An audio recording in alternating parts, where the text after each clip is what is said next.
이런 상황에서 양반이면 네. 이재명 대통령이 어제 오늘 민주당 초선 의원들 상당히 많죠. 67명인가. 67명이죠. 네.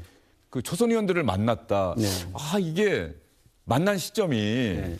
공교로워요. 이게 사전에 물론 예정이 되고 계획을 했겠습니다만 이게 공소취소 거래설이 막 논란이 되고 있는 시점에서 이재명 대통령이 만났다. 네. 어떤 얘기했는지가 상당히 궁금해요. 일단 이제 배경을 보자면은 이재명 대통령이 당 대표 시절에 공천권을 행사해서 지금 이제 여의도에 입성한 그렇죠.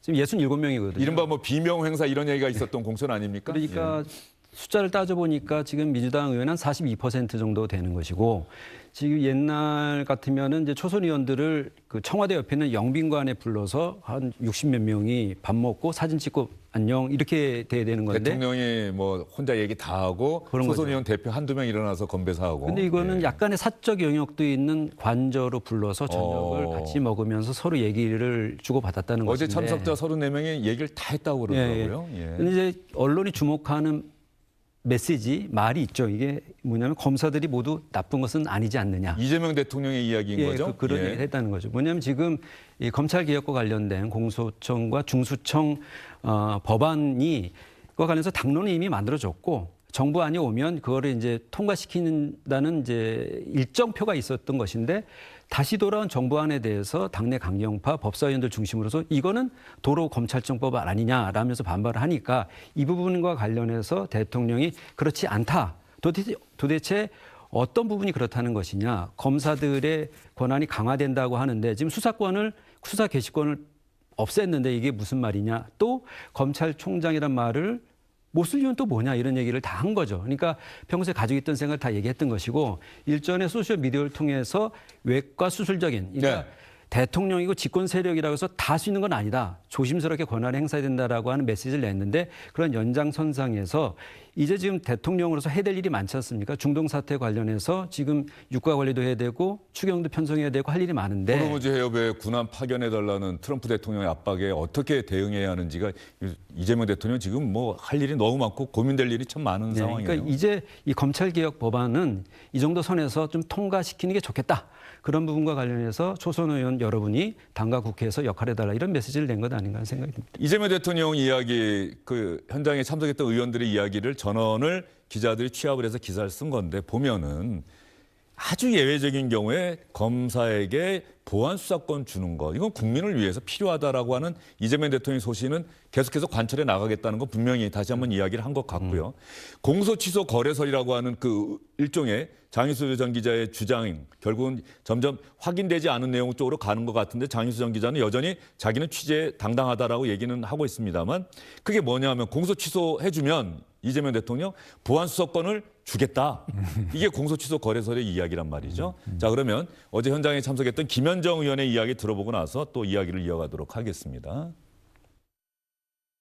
정부와 여당의 책임을 좀 강조를 하셨어요. 그 여당은 들어야 되고 또 국민들께 설명해야 되고 이런 그런 자리다. 그리고 정부 여당의 책임감을 가지고 좀 의정 활동을 해달라. 정부안대로 이걸 통과해달라는 그런 의중을 드러낸 것 아니냐 이런 해석이 나오던데요. 그거에 대해서는 이미 당론이 확정돼 있습니다. 6차례 의총을 거쳐가지고 당정청이 긴밀하게 협의했던 것이고 또 한 차례 그 당의 그 수정안에 대해서 전폭적으로 또 정부가 그걸 수용을 했던 것이거든요. 이제는 뭐 그거 가지고 자꾸 당내에 갈등이 있는 것처럼 비춰지는 것은 우리 그 정부나 뭐 우리 여당을 위해서도 그 뭐 이렇게 바른 방향은 아니라고 생각합니다.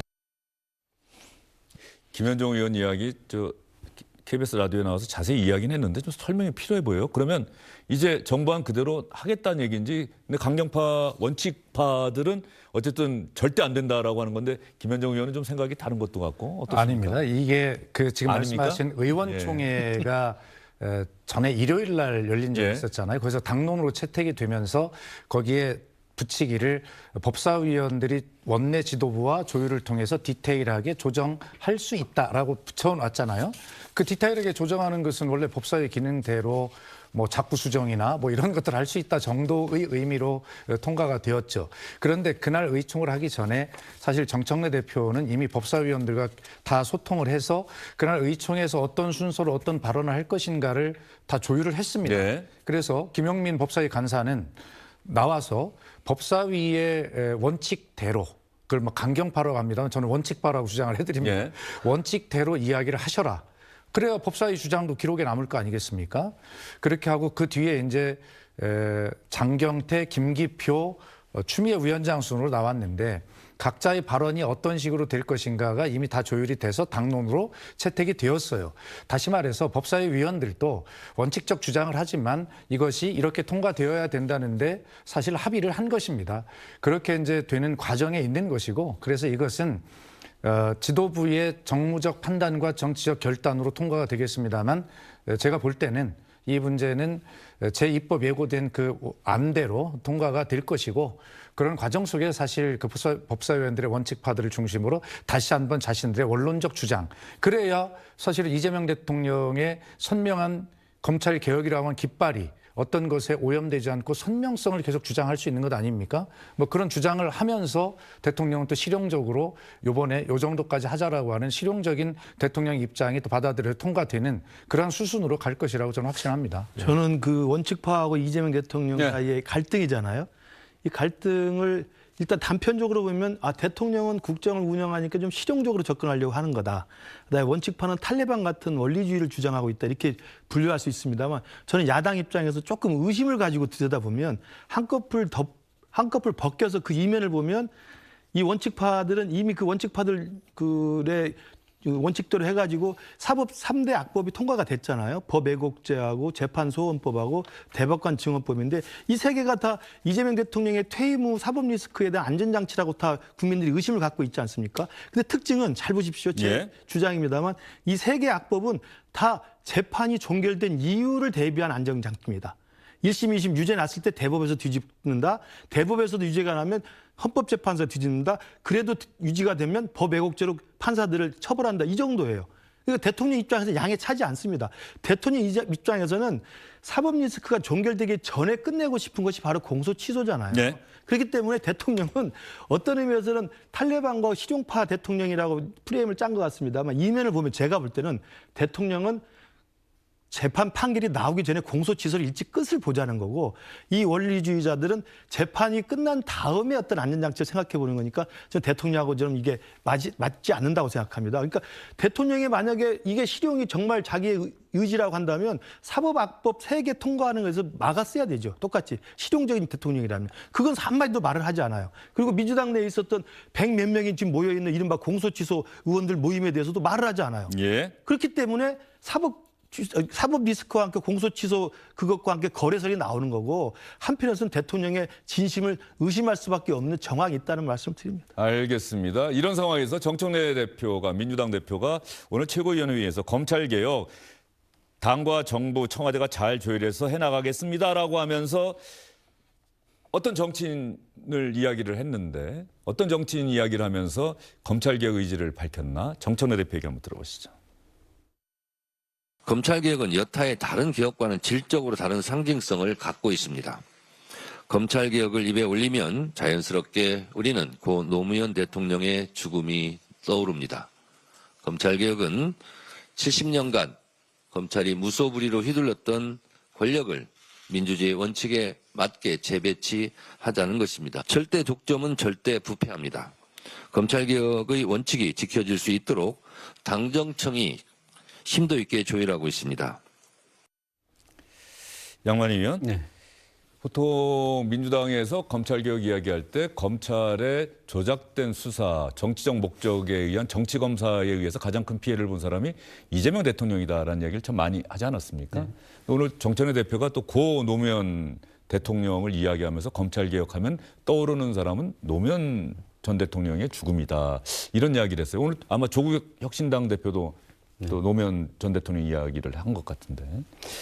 그러니까 어제 오늘 이재명 대통령이 민주당의 초선 의원들하고 만찬 간담회를 하면서 이 검찰개혁법안에 대한 본인의 강한 의지, 그러니까 현실적으로 정권을 운영하는 입장에서 그리고 민생 치안의 관점에서 보면 현재 정부안이 최선이다라고 하는 입장이잖아요. 그렇다 보니까 19일로 예정되어 있는 본회의에서 이 법안이 통과되는 것 아니냐 이런 얘기들이 있었던 상황에서 정청래 대표가 저 얘기를 한 겁니다. 그러니까 민주당에서 고 노무현 대통령의 죽음은 얘기하는 것은 뭐냐면 지금 적당한 선에서 검찰 개혁을 매듭 짓게 되면은 이재명 대통령 임기 말이나 퇴임 후 혹은 재주권의 문제에서 반드시 검사들의 역공을 받게 된다. 그러므로 전혀 수사를 할 수 없도록 모든 권한을 배제된다는 그런 논리거든요. 그러면 이재명 대통령의 생각과 정청래 대표의 생각은 다르다. 이렇게 또 자꾸 지금 저는 그렇게 받아들여집니다. 왜냐하면은 대통령이 저렇게 강한 어조로 이미 자신의 메시지를 발신했음에도 불구하고 조선 의원 통해서 이 민주당 강경 법사위원들의 논리를 다시 한번 환기시킨 거거든요. 그렇기 때문에 쉽게 이 문제가 이재명 대통령의 뜻대로 흘러가지 않을 수 있다. 그런 메시지가 아닌가 저는 생각이 됩니다. 박수영 의원은 양만희 의원 이야기 어떻게 동의하십니까? 그러니까 아까도 말씀드렸지만 제2법 예고된 정부 안대로 통과가 될 것이라고 저는 그렇게 보안 확신을 수사권이 했고요. 유지되는 쪽으로 이 보안 수사권의 문제는 지금 이번에 중수청법, 공소청법은 설치법이고요. 나중에 이제 형사소송법 안에서 그 문제가 형사소송법 될 개정안. 텐데 그건 차후에 논의가 이제 정리가 될 것이고요. 그래서 그러나 뭐 특성상 함께 논의가 되기 때문에 우리가 늘 섞여서 이야기를 하는데 우선 10월 2일 날 중수청과 공수청이 출범을 해야 되기 때문에 설치법은 빨리 통과를 시키는 것이 맞고 이 보안수사 요구권 문제는 아마 저는 개인적으로 그런 생각 가지고 있어요. 대통령님도 신년 기자회견에서 분명하게 아주 극단적인 예지만 들었단 말이에요. 필요하다고. 그런데 보안수사 요구권 정도를 아주 제한적인 리스트 이렇게 해서 네거티브 형식으로 그렇게 해서 제한적으로 주는 방법 이런 방법들도 사실 정청래 대표는 생각을 가지고 있는데 요구권. 예, 그렇습니다. 요구권 이런 문제인데 어쨌든 이런 문제는 결론적으로 대한민국이 역사상 한 번도 해보지 못한 검찰 개혁이라는 것을 한 번도 가보지 않은 길을 가는 데 있어서 서로 누가 옳고 그르고 이것이 어떻게 결론이 날지를 모르기 때문에 이 수많은 토론이 필요한 과정이다라고 그 과정을 우리가 가고 있다라고 확신해야 된다고 좀 믿습니다. 그렇게. 네. 알겠습니다. 이 보안 수사권 문제가 과연 어떻게 민주당 논의 과정에서 결론 내려질지 계속해서 관심을 갖고 봐야 될 것 같습니다. 이재명 대통령의 의중이 계속해서 실현이 될지 이 부분도 관건이 될 것 같고요.